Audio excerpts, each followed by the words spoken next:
Hello, thanks for joining us on your channel of choice at this time, Africa Independent Television AIT. Welcome to Focus Nigeria, your program where we put the searchlight on topical issues in the polity. My name is Benga Aruleba. It's a midweek edition of the program. Today we will be looking at culture and tourism. For some time, the present government has been preaching diversification of the economy from a mono-source to multi-sources. While attention so far has been fixed on agriculture, there are equally potential money spinners like culture and tourism. That sector is yet to become a major revenue earner now, and all thanks to some marquee appointments into that sector. One of Nigeria's best-known tourism and cultural expert, Otunba Segun Runsewe, was recently named as the Director General of the National Council for Arts and Culture. Like a new broom, he's sweeping very clean a lot of innovations, really. Nigeria is set to host the African Arts and Crafts Expo, and that is starting next week. What does Nigeria hope to gain from this continental exposition? And what is the roadmap to use culture and arts to generate revenue and create jobs? Otunba Runsewe is my special guest on Focus Nigeria today, and he joins me shortly. But let's give you a quick update on some of the events shaping the polity at the moment. One of the policemen fingered in that horrendous burglary in one of former President Goodluck Jonathan's guest houses in Abuja appeared in court on Tuesday. The police sergeant, Musa, is one of those whose dismissal was announced by the police authorities last week. He was, however, granted bail in the sum of 7 million naira yesterday when he was charged. The Constitution guarantees the right to bail. A presumption of innocence of the defendant is heavily tilted in favor of my client. He's a responsible person who have grown from the rank in the Nigerian police force, and he will definitely perfect his bail. He has relations and friends who are willing, who are available. Yeah, we are carrying on with the trial. At least the accused person is not going home today. He will be remanded in prison. Yeah. Yes, to fulfill the bail conditions, which is a prerequisite for him to go home or be free. Well, since he's presumed innocent, I guess that's why his lawyer is saying he's a responsible person. How responsible he is, all of that will be proven in court. We'll wait to see. And still from the courts, an FCT High Court has frozen the accounts of 3 state governments in 3 banks. The states whose accounts are affected by the court order are Abia, Cross Rivers, and Delta. And the accounts involved are the ones the states use to receive their Paris and London club debt refunds. Abia and Cross River accounts are with the United Banks for Africa (UBA), while the affected Delta State government account is with Zenith Bank. Justice Yunus Halilu gave the order to put the accounts on hold after listening to the arguments of counsel to a firm of consultants, Maurice Wharton Nigeria Limited, which complained that it had subsisting agreements with the 3 state governments to help in securing the payments. Court papers show that the Abia State and Cross River State governments had hired the company on November 3, 2014 to help secure the refund on a contractual agreement of 30 and 20% commission. The Delta State government was also said to have entered into a similar agreement at another date with the same firm, but for 30% commission as well. The firm alleges that the 3 states have so far reneged on the payments of its commission since the refunds were paid by the federal government. The Paris and London club refunds told the states have been enmeshed in so much controversy, really, with the FCC alleging outright theft of huge chunks of the refunds by some officials of the states, these state governors, in concert with the Nigerian Governors Forum, through whose accounts the refunds were channeled. And one of the 2 potential conflict spots in Africa got resolved without much ado on Tuesday. President Jacob Zuma survived our most acrimonious no-confidence vote by 198 parliamentarians voting against the motion against him, and 177 in support. Just 21 votes short of what was required to remove the South African leader, who has been in power since 2009. Jacob Zuma had survived 8 previous confidence votes, and the fact that a significant number of ANC members voted for the no-confidence motion this time around is a signal to the party to do the needful. If you told me that one day our democratically elected president would end up corrupted and captured by a criminal syndicate, I would have never believed you. But here we are. We've all traveled along different roads, but we've arrived at the same destination. We all have a choice today to do what is right, what is just, and what is honorable. If the president had executed his responsibilities and respected his oath of office, we will not be here today. We will never call for removal of an elected president who respects his oath of office. So stop misleading yourself. Stop telling yourself a lie. The vote is secret. Your conscience will remain with you. You know we are telling the truth. We in the ANC, the movement of the people, are not against progress, but we do not want progress that is anarchic and criminally neglects the rights of others. We in the ANC continue to draw strength from our forebears, and with one such being Tata Nelson Mandela, whose words of wisdom continue to resonate with our efforts to build a country for all.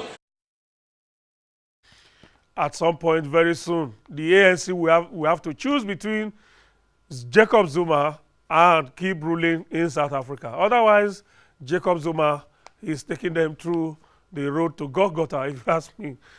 And early reports from Kenya also spoke of a peaceful poll on Tuesday. Incumbent President Uhuru Kenyatta has already established a lead which is likely to maintain to the end, even though the opposition candidate, Raila Odinga, is already crying foul. But we have yet to even start having a vote. We understand that the tents that are supposed to be our booths, our polling streams, have not even been set up. And my question to Chebukati is, you knew that we were going to vote today. You said that 6 a.m. we will start voting. Why didn't you do a checklist of everything that was needed for this particular polling station so that when people come, they are able to vote? The Kenya election has been described as the most expensive election ever so far. All right, these are some of the issues trending in the polity at the moment. This short package takes us to our discussion with Otunba Segun Runsewe. This morning, we'll be looking at the role culture and arts can play in diversifying our economy. AFAC happens to be the biggest cultural expo in Africa. We want to make a statement. We want to tell the whole world that yes, we can do it. It has been a reoccurring decima where we just believe we've all gone to sleep, we have oil. I've always said one day, someday, this oil will finish. But before it finishes, we want to really prove to the whole nation that culture can actually give us what we need. Distinguished ladies and gentlemen, some of us may take it for granted. 17 countries in Africa today have their GDP from 22 to 31% from culture and tourism. 17 countries. And I see no reason with our population not to even do better. And that's the reason we have come today, which I'm sure some of you will see that we're really prepared. And you can see our team, the untapped treasure. There's one secret remaining in Africa that nobody has discovered. That is the total content of culture. All of us will agree with me here that if there's one thing you cannot drop behind wherever you go, it's your culture. No matter how much you try to, even Nigerians that are born abroad when they try to turn their tongue, they sometimes bite it, because we have what God has given to us and we can't run away from it. So it's on that note we have come to tell the Nigerian medium, come and see what we've got to offer. We have chosen the 5th of September as our opening ceremony. The event proper is starting on 27th of August. But because we want every state, every country coming to have settled down, then we take it from there. And if you see the document with you, which I'm speaking to, maybe Nigerian journalists will be the first to have received this cultural blessing, where we say, our journalists, our culture. All right, if you're just joining us, a very warm welcome to you. The man you saw there on that clip is actually here with us live in the studio. My pleasure to welcome Mr. Tourism himself. Well, he's Mr. Culture now. Perhaps Nigeria's #1 cultural ambassador, Otunba Segun Runsewe, the Director General, National Council for Arts and Culture. Thank you very much, Becky. Otunba, good to see you. It's our first time since your appointment was made. How many months now? Just about 3 months. About 3 months ago. Yes. And it's like you'll be there for years. A lot of people will not believe that you have only been there for just about 3 months. But congratulations, I guess, are still in order here. Yes. So how are you finding your new outing after some sabbaticals, so to say? Thank you very much, Benga. Let me first and foremost say this, that I believe my appointment is divine, because tourism is the platform of selling a country, but culture is the brand content you need to use to sell a country. Okay. So God actually prepared me to first and foremost go for tourism. Let me understand that. You use tourism to lure investors, and then when they come, you expose your culture to them. You need even to have the culture. Okay. Culture is the palm oil to eat good yam. You must have culture before you talk of tourism. And most countries in the world today, their cultural content determine the strength of their tourism exposure as brand identity. So to me, I said it's divine that God ordained it to happen that way. Honestly, to your question, my new office, very interesting, very challenging, but I believe that we shall make Nigerian the new focus of culture in Africa. You were the DJ of NTDC for some years. Yes. Compared with where you are now, are you still on the familiar terrain? Absolutely. They are interrelated. You, like I said earlier on, you need to have a strong cultural content. Without that, what are you calling the tourists for? What are they coming to see? That's why, if you notice, some parts of the world are very strong in different cultural aspects. Some on animal, some on dance, some on festivals. I mean, just name them. So, to me, I've been seeing a lot of similarity, which I already know. But I need to say this here today, Benga. There is no way we can bring people in without preparing what they are coming to take. You see, culture and tourism is like inviting a visitor to your house, and there's no water to drink, no food to drink, no food to eat, nothing to offer. Then the visit has not started.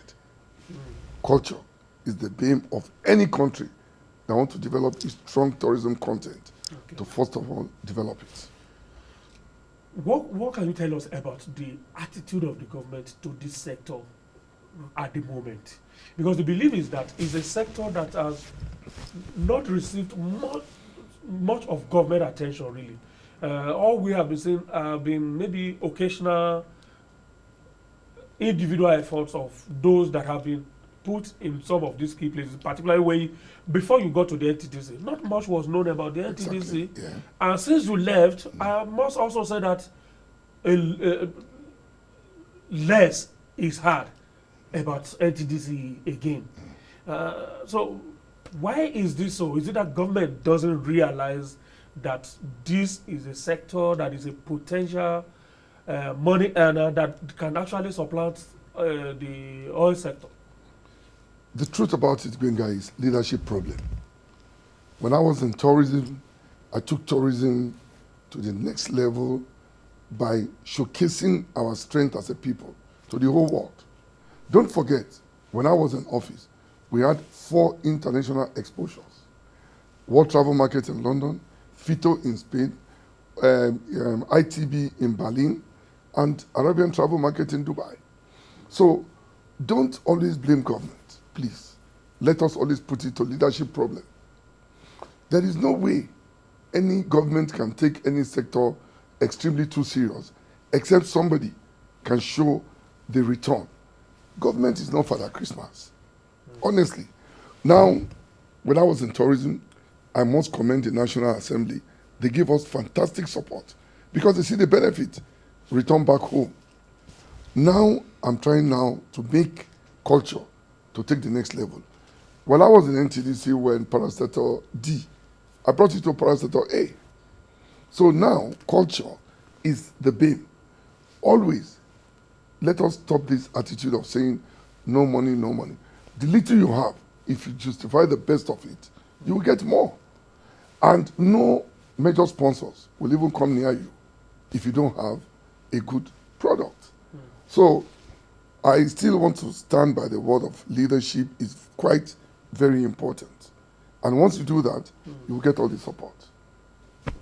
Yours is a federal government parastatal. Yes. But in a federal structure like Nigeria, where we are talking of culture and arts and all of those things, these are things that ordinarily it is the states, the rural areas and all of that that are the primary owners of this cultural heritage and all of that.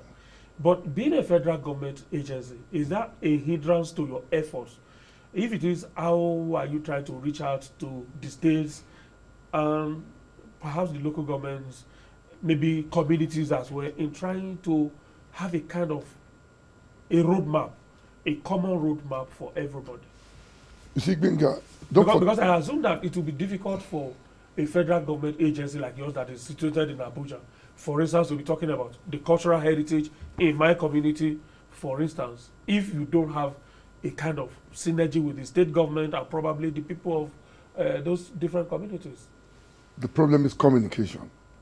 We have offices all over the federation. But what has happened is disconnection. Every state, don't forget, we have UNESCO who endorses some sites. But UNESCO will never go straight to a state. Will come to federal to synergize and see the strength of that product or that site. Through a federal government? Absolutely. Okay. Now, a lot of investors abroad, when they come to the federal. Then we'll go with them to the state. But what has happened before now, let me tell you. In the year 2012, I took all the commissioners of tourism in Nigeria on a farm trip to South Africa. All the commissioners, I repeat, these are documents you can trace. While we were in South Africa, we were even very lucky. We met Chief Dele Momodu of the Aviation Magazine. Yeah. And then we interacted with him. He couldn't believe it. But I know, you see, the problem with our industry, we have too many workshops, seminars. Look. And jamborees. There's no need for them. A lot of people ask, when those commissioners came back, how did that translate to concrete action in their respective states? If you ask some of them today, what did they benefit from that beyond the commissioner just going to South Africa to probably go and enjoy himself? How did that change the fortunes of his state since then?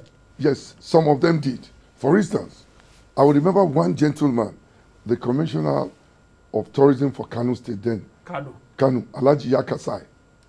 When we got to Johannesburg, we went to Soweto, Mandela's house.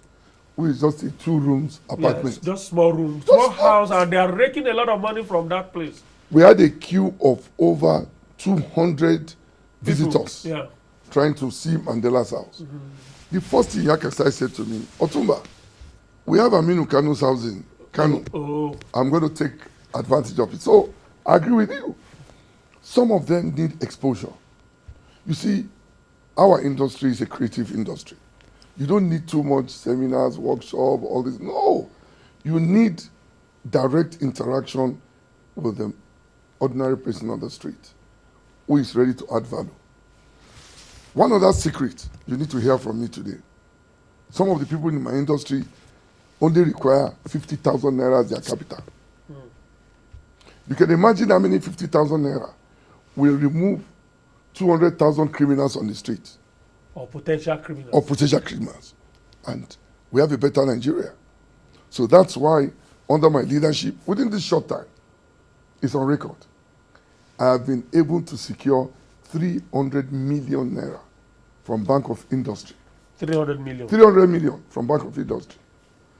I must give thanks to the then Managing Director, Waheed Olagunju, who saw my passion, who saw my strategy of empowering that sector and what that sector can do. And they gave us that money. It's with Bank of Industry. What are uses? Okay, let me let you flow.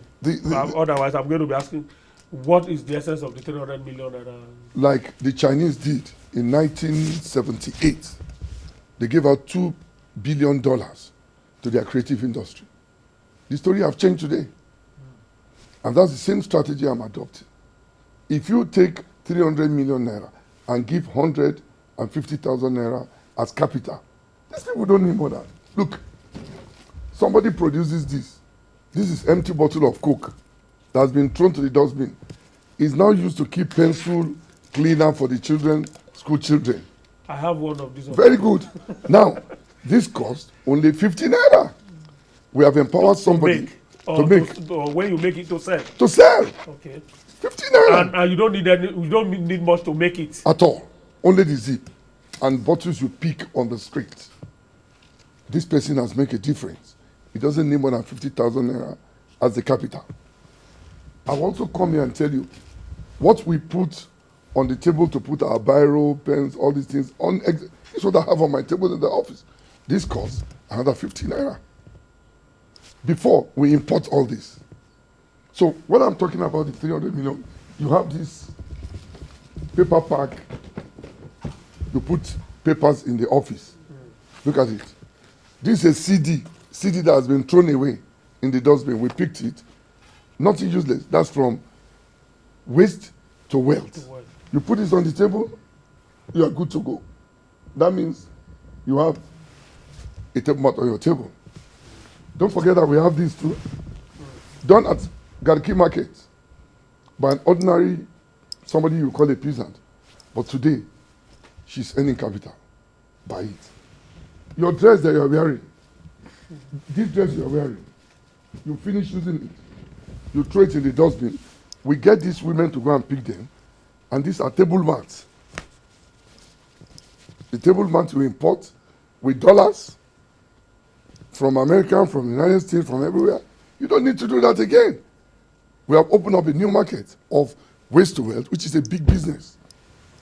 In your house, you now said, no. In your house, you said you want foot mats in your house. These are waste dresses that you dropped around the market.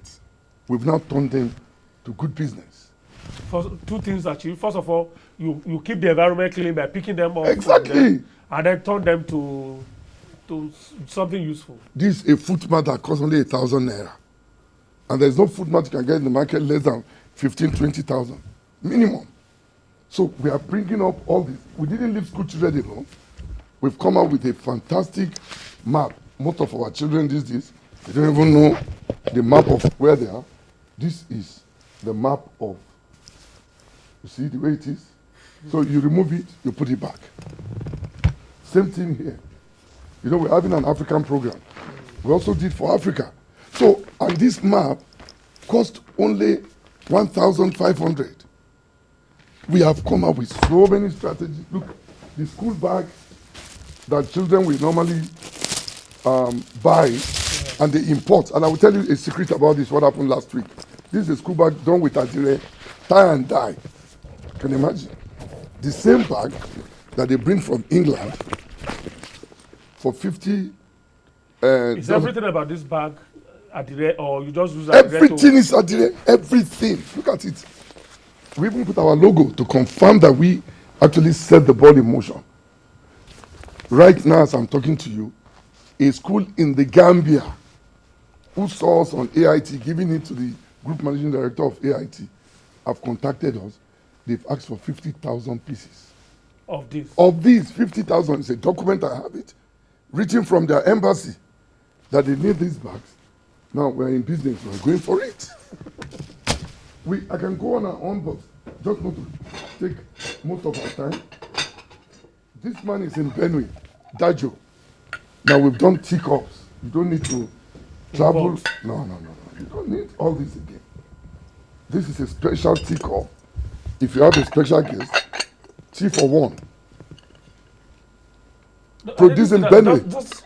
Okay, that's the pot. And then that's the Exactly. And this is produced in Benue State, Benue. This man has just increased his employment by another 50%. 50 hand. Exactly. I mean, who is telling me that culture cannot change the fortune of Nigeria? I take a challenge. All we need to do is to have the will to believe and move with it. This man in the Benue now is producing a lot of it. Now, let me also tell you a secret about this teacup. This teacup resists heat longer than the imported ones for 15 minutes extra. How so? Oh, very good. Because it is being produced locally and they use what they call ceramic mud, which we have in Nigeria. All these are materials at home. And you see people at home importing glasses, bringing all this. We don't need it any longer.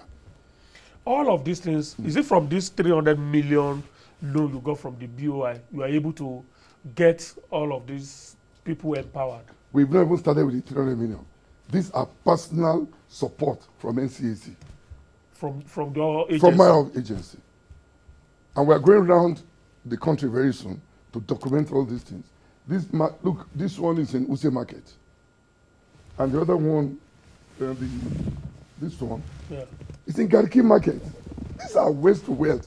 You will have thrown away a bottle of Coke. It's still useful. In fact, let me tell you one that we just finished. I can't bring it to the studio. Car tires. When your car tire is useless, you've thrown it away. We turn it to center table. Oh yes, we cover it with adire. We cover it with adire and put glass on it. You won't even know they are tires.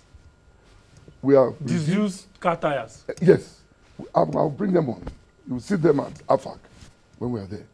So what we are trying to do is, why should this country with our population be poor? Why must everybody want to wear a suit and wear a tie? I'll still come to that. There's a secret I will release here today. Why Nigerians or Africans have rashes on their body. Why? Tell us now. Because the white man who puts on suit and tie is because of his weather. And then you see a Nigerian man inside a taxi, no air condition, still putting on tie, hitting himself up for no reason. That is what I call comfort punishment. Absolutely. What do you need that for? Our fabrics, our cloth are the best. Look at them, very light. You can wear them anywhere. But you see our people putting on jackets, even in Abuja, when the heat is there. Why do you need a jacket? I'm trying to get the Ministry of Education now. Serious business. Yeah. If Ministry of Education listens to me or my agency and they allow us to change the children's school uniform in Nigeria, one, we will reduce cost of parents paying school uniform. We now use tie and dye. Instead of all those imported fabrics. But you need to import. You know, some even get their school uniforms sold from abroad. Absolutely. And imported into Nigeria. Yes. School uniforms sold abroad, and the cost is passed on to parents. Exactly. For parents to pay. For what reason? Yeah. A parent who is struggling to buy books for the children, even books, I've gone into it. Culture is everything about any nation. Now, I've got some local printers. Like I did the map now. We want to get Nigerian books, fairly well packaged, fairly well done, to reduce the burden on the parents so more children can go back to school. These are some of our strategy. And honestly, it's working. You said sometimes it requires as little as 50,000 naira to get somebody off from the unemployment level Yes. to being employed, Yes. and maybe as time goes on become an employer of labor himself or herself. This man is called Dajo. He's in Benue State, in Macaulay. He has been producing this crop for some time. Within 2 months, I resumed office. More than 6 top government companies have started buying now. From him. Yes, because they saw it with me. And I told them it's produced locally at home. Why do we take all our resources? Like, let me sound a warning here today. There is no economic strategy. There is no economic jargon that we all say. We must develop a way to locally get dollars back to our system. That's how Naira can be strong. Yeah. There's no amount of all these... Because if the pressure on what we spend to bring in things reduces, of course, the little that is coming, we'll be able to conserve it and do something much more serious with it, rather than spend the dollar to report everything, including the ones we don't need, including the ones that we even have better versions in Nigeria. Toothpick, for instance, where we have bamboos everywhere. Benga, I will tell you this today. Sometimes when I watch you on Focus, some economic leaders, they speak all the English. Look, Nigerians are tired of hearing English. They want food on the table. The way to have the food on the table is simple. Do you know if you sell a barrel of oil today, only 4 families in Ikoyi, in Maitama, in Victoria Island that benefit from it? But bring out 2 million naira only to the ordinary person on the street. You'll be shocked that over 50 families are smiling. Over 50 families are smiling. That is one thing we need to sit down and understand. This industry is the untapped treasure of our great country. Yeah, but how do we do it? Because all of this now has been as a result of the fact that you have a track record, and you came in, you were able to do all of that. This is a parastatal that has been existing all this while, and nobody has thought of all of these things. How do we have something concrete, like a government plan for all of this? And something cutting across all the tiers of government. Ben, I will release a secret for you here today. We have, when you go to the market, to the airport, they say duty-free shop. And you put pressing iron, you put television. Which Oyinbo man is going back home that want to buy pressing iron from you? Which Oyinbo man is going back home? And he's buy whiskey that you can get better version, unadulterated ones. This is what we need to put at the duty-free shop. Yeah. Because if you go to South Africa, for instance, and you get to their duty-free shops, I can tell you that 70 to 80% of what you find at the duty-free shops in even some African countries. I mentioned South Africa because I'm familiar with that. 70 to 80% of what you find at their duty-free shops are products made in South Africa. Yes, because it's simple. They got to empower their people. They even popularize the shirt worn by Nelson Mandela. Exactly. And call it presidential shirt. And you pay through your nose to buy it. Exactly. After convincing you that, you need to have one of these items. And then you ask for the price, you pay through your nose to get it. The South Africans have a strategy they left for a long time. And yet we have so many, our native wears that have been popularized by so many of our leaders. You have Shagari cap long years ago. It's still there. OBJ popularized Adire. I expected that. Look at Governor Amusun of Ogun State. With his trademark cap. Yes. So why can't we take all these as our own? Instead, let me tell you the most painful thing that pains me more. If you travel anywhere in the world, they will tell you Chinese rice. It's the same rice, but the Chinese have taken over cooking. But I have a good news for Nigerians. At AFAC, from 27th of this month to 17th of September, we are bringing up the best chefs in Africa to come and prepare amala, begiri, tuondawa, okoroko, and all these things. We want to speak for ourselves. Enough of people speaking for Nigerians. Our story is being told by us better. Let me release another thing to you today. Do you know that the greatest colonial masters came to Africa? They were in Nigeria. The likes of Mango Park, the likes of Ajayi Crowther, the likes of Mama Biti, apart from Meris Leso in Calabar, they were buried in Lokoja. where we have the first primary school in Nigeria, the first prison in Nigeria, in Lokoja. Have we tapped it? All those are becoming a waste. Benga, if Americans can have 9/11 disaster and they turn it to treasury money. I went to America after 9/11 and they told me, oh, if you want to know how the plane dropped, you have to pay $50. Excuse me. They've turned disaster to good money. Why can't we start saying 50% of tourists who come to Nigeria should go and see Mango Park's tomb? They would like to see it. Yeah. Do you know, today again, let me leak another secret to you. 66% of black Americans have traced their roots to Nigeria. 46% of Brazilians and Trinidad and Tobago have traced their origin to Ile-Ife in Osun State. What have we done with it? So that is why, under my leadership, we are going to open up these windows and make sure, because there's no amount of thing we do, we must bring in people to spend dollars here and leave the dollars. Within 6 months, Naira will change its face. I know that there's a very thin line dividing culture and arts and tourism. So there ought to be a synergy between all of them. And I know all of them are in different places. Why can't we have all of them under one umbrella? Particularly tourism. Why is tourism not synchronized with culture and arts? Such that, because I noticed that you'll be refraining from crossing that very thin line. For instance, one would have expected you to be talking about all of those our cultural heritage in those tourist attractions, the Argogo Festival, the Osun Osogbo, the Suku, exactly, Olumoro, all of those places. But because you may probably cross that thin line dividing culture, which is the content, from tourism, which should be the umbrella for selling everything. You see, I thank you for that question. And I want to tell you something today. Do you know Igbeniko Cave in Anambra State?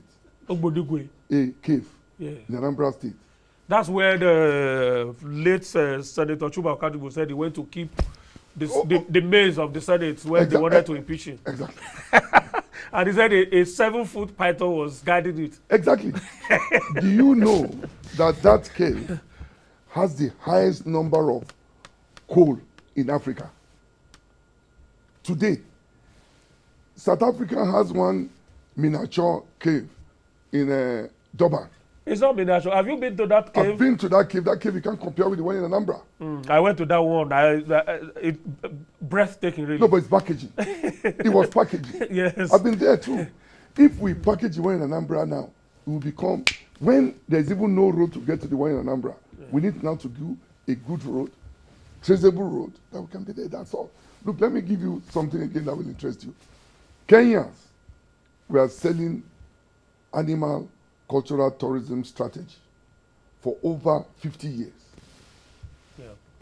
Only for a tourist to visit Plateau State in Jos and saw that the lion in Kenya is a child's play to the lion in Jos. But we killed the lion. Yeah, and honestly, Bega, I saw it coming. I did a letter to the then governor. The protection they even had for that lion was wrong. And I was vindicated at the long run. The lion escaped. And then the only thing we could shoot was to shoot it with a live bullet. We couldn't even look for a dart. Yes, they even call it tranquilizer. You know? A tranquilizer. Tranquilizer. When I became DG of tourism. But we had to call in soldiers to come and kill the poor animal. I went to South Africa to learn for a training. How do you feed a lion? Do you know you need a training to feed a lion? Obviously, you need to. Now, to feed a lion, you must have 1, 2, 3, 4 gates. And wherever you keep a lion, you must have an artificial rock. Once it is 4 o'clock in the evening, lions don't stay on the ground. They go on the rock. Within there. To survey the environment. Once it is 8 o'clock in the morning, you must give lion his food. Because by 10, it goes astray. It has no business with anybody. That's why if you go to most zoos abroad. Yeah, not even so. If you go to parks, you can virtually walk around in a pack of lions, and they will just be looking at you because they have no business with you. They have fed. Exactly. They have eaten, and they don't need you for anything. Now, I now find out, why do you have 4 gates? The white man says you need the first gate, the man who's going to give lion food. Second gate, for that in case if the lion escape, they only lose 1 life. That's the strategy, they told me. And don't ever, anything in the evening, let anything like fire come near a lion. Even in the cage, he attempts to scatter the place. He understands what fire means too. So these are all the trainings, and I went to Jos and I told them, but today that lion is dead. Before that lion died, Benga, do you know we have a list of over 250 foreigners who were planning to come and visit and sight that lion? You know, the way they think is, oh, it's an adventure. I've been to Jos, I've seen the biggest lion in Africa. But we've killed it, which is part of the problem. So to me, we need to develop a strong cultural content. Yeah. The question I ask really is, how do we bridge that gap between tourism and culture? How do we synergize? Because, like I said, I noticed it may be a constraint, trying not to veer into another man's stuff, really. Because there's no way you sell our culture and you won't sell those tourist attractions. Well, Benga, to be honest with you, that will not be in my position to say this is what we need to do, but at the appropriate time. But Nigerians are now coming to understand that there's a synergy. And that's why even our current minister is looking at the possibility of merging some parastatals to make sure that we can be more effective. Look, the era of let's give the boys a job is over. It's over, yeah. Now we need all level of seriousness. Do you know that the Kano Wall, as far back as 1844, that was the biggest tourist attraction to this country. 1844. We have lost it. Look at Olumo Rock in Abeokuta, where we used to have trails of foreigners just coming to see that stone. It was then I understand that the stone in Enugu on that fall is 3,000 feet above sea level. These are materials we need to sell. Look at the Kokosi, where we have the warm water and cold water. Yeah. I mean, it's first of its kind. In fact, there's one gringa that will interest you. Do you know the highest number of twins born in the world is in Oyo State, in Ibadan? Yeah. They said there's a special yam you eat when you want to have twins. Now, the Chinese are in Oyo doing research. I hope they will take the yam away. That's what I'm thinking. And too. by the time we know it, they have so they start exporting it to us. Exactly. So, but you see, this time as our own social responsibility to the good people of Nigeria, during AFAC, we are giving free blood tests, free sugar, BMI. BMI. What's BMI? BMI is the body mass index. Oh, okay, that one. The body mass index has killed over 30% of Nigeria unknowingly to them. Your height and your weight, the doctors know that better. But I had to do a small research to find out how will it help my people culturally. Somebody who is 4 feet tall and the weight is 75, there's no way that person can last a good time. So we're coming out with some specialists to come and advise Nigerians, free of charge. During the AFAC? Yes, everything. Okay, we're going to be talking about AFAC just now because I know that Dark Communications is your media partner for that. Yes. We'll talk about the AFAC now much more elaborately, but let me read a few tweets here. Sunday Ewolabi says, our unbridled gluttony for imports is the reason why our currency keeps losing value. We must domesticate capital. And then Abel Abenem says, they make so much noise about this and never practice it. Let compliance start from the top to down. And then Architect Ojo says, I am stunned like you, Otunba Runsewe. And I now see why you always talk about Otunba Runsewe. God bless him more and more. That's Architect Ojo. Thank you. Tiami Ulawa says, your guest this morning is one of many Nigerian leaders that have shown so much zest and zeal to address our problems. Kudos to him. And then Tony Uzo Anthony says, until we promote our own, we may keep promoting others.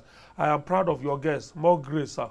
That's Tony Uzo Anthony. And then Cole Big T. Segun Runsewe has started his media tourism. Please, he should tell all the details of his removal in the first instance. I know the details, so don't let us go into that. Tiami Ulawa says, honestly, I'm very impressed with your guests. These are the kind of people that can champion Nigeria to the next level of horizon. And then the problem is that Africans don't have culture. Culture is initiated and documented. Tradition is inherited and not documented. Okay, let's talk about AFAC now.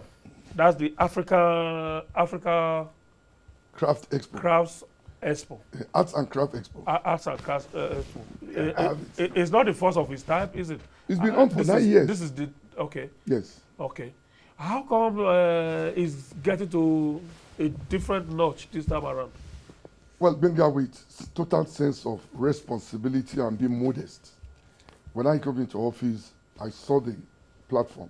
I said, we have to change it. Do you know that this agency owns the Arts and Craft Village by Sheraton? And we'll go to Eagle Square to rent to do AFAC. We'll go to Old Parade Ground. I said, no. You cannot, Yorubas have a proverb. You cannot have a daughter and take your beads and put in another man's daughter's waist. No matter how flat the waist is. You must also, you know, so we are going to our own ground. Our own ground. Okay. To showcase the best of Africa. So AFAC is not going to hold in Area 10 Parade Ground? No. Okay. It's going to hold at our own venue. Where is that? Arts and Craft Village opposite, beside Sheraton, by Yaradua Center. That's directly opposite Sheraton. Exactly. Now, if you go there, it's a new face.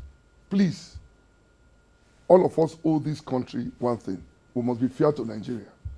Some people fought to get Nigeria to where it is. What have we added? Instead of trouble, disintegration and all this, please, that must stop. Now, in the last 9 years, we just go and say we're having a AFAC, buy some plywood, and do. That has stopped.